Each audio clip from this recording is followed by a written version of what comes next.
Bienvenue à New Providence. Je serai votre guide tout au long de notre visite.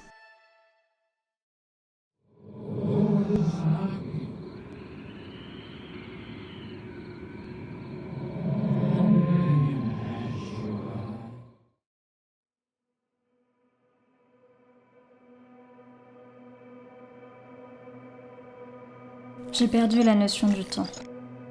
La lune est haute et pleine dans le ciel, et j'ai l'impression qu'elle me regarde avec ses grands yeux creux.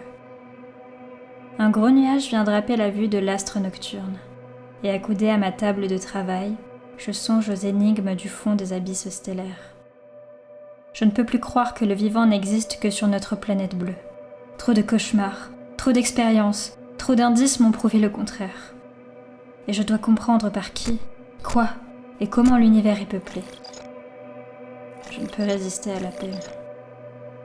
Ainsi, pour assouvir ma dévorante curiosité, j'ai fait appel à un érudit, Ilan Peraismos, se laissant consumer tout autant que moi par les questions brûlantes de l'indicible.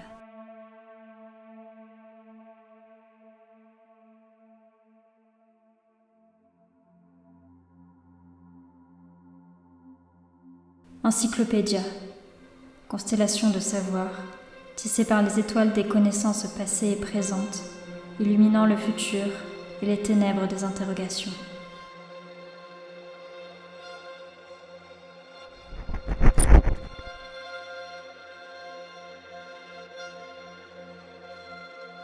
Arriva une horde de choses ailées, apprivoisées et hybrides, qu'un œil et un cerveau sain auraient peine à imaginer. Ce n'étaient ni complètement des corneilles, ni des taupes, ni des vautours, ni des fourmis, ni des vampires, ni des êtres humains en décomposition, mais quelque chose dont je peux, ni ne dois me souvenir. Le festival, 1925, H.P. Lovecraft.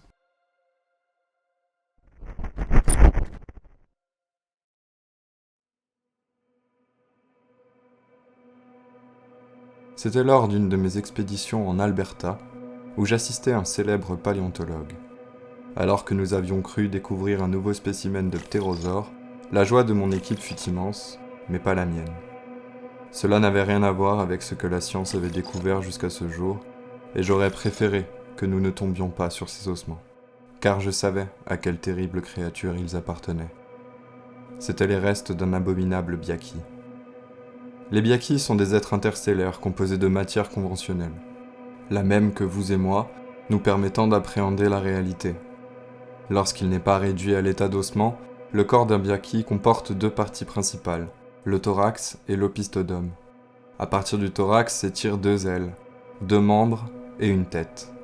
Un peu plus bas dans l'anatomie, deux membres manipulateurs supplémentaires poussent à l'avant de l'opisthodome.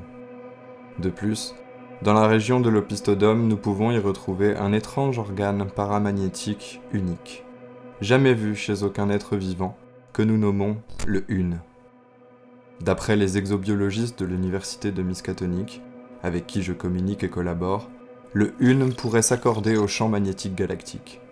Sur une planète, cet organe permettrait au Byakhi de rester en suspension, ses ailes étant utilisées pour le mouvement et la direction. Dans l'espace, le Une permet le mouvement et de manœuvrer sans difficulté. Lorsque le Byakhi se trouve à la surface de la Terre, il peut voler à près de 70 km/h, une vitesse pouvant augmenter à mesure que la pression atmosphérique diminue.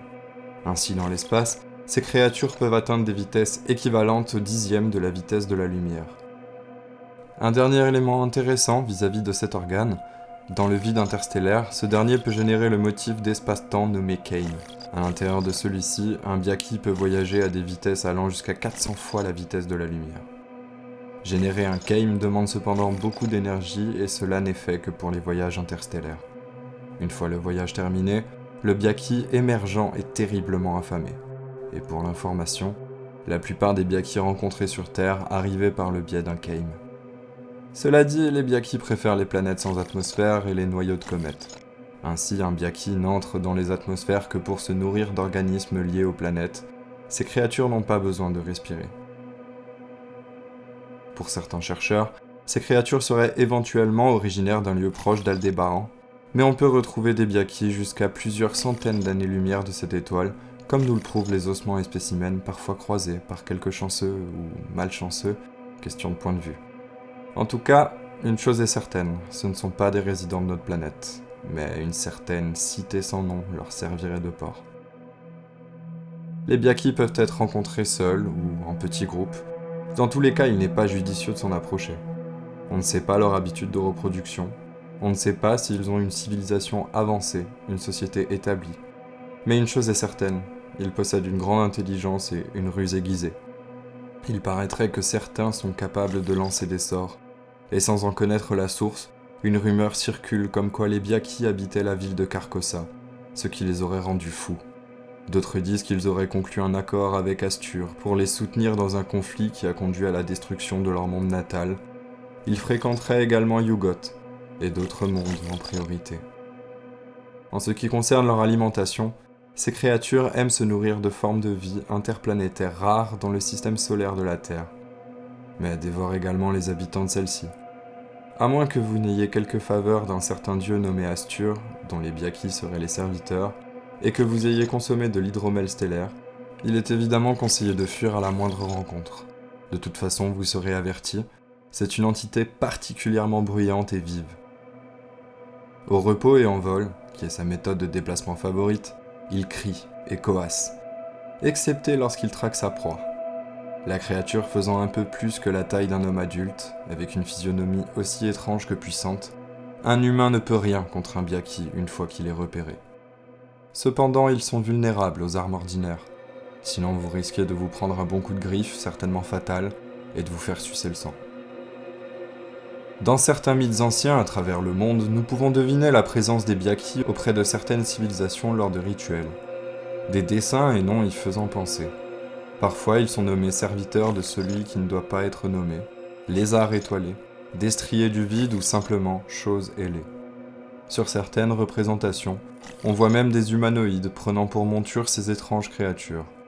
Dans certaines sources, il est question d'hydromel stellaire qui, une fois consommé, permet de survivre au vide de l'espace sur le dos d'un Byakhi. On aurait comme l'impression que la créature plie l'espace autour d'elle-même, permettant un transport quasi instantané entre deux points. Et afin que cette rencontre puisse se faire, il faut bien ingurgiter cet hydromel et réciter une incantation terrible.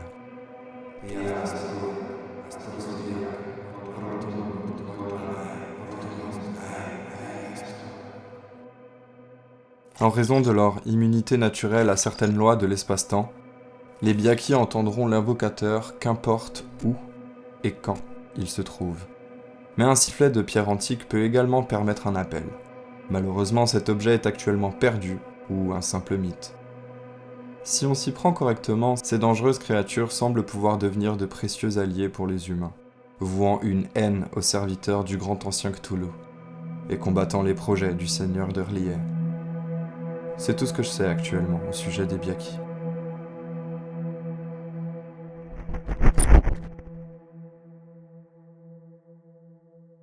Cette chose que je vois se découper dans le disque lunaire, serait-ce une de ces créatures ?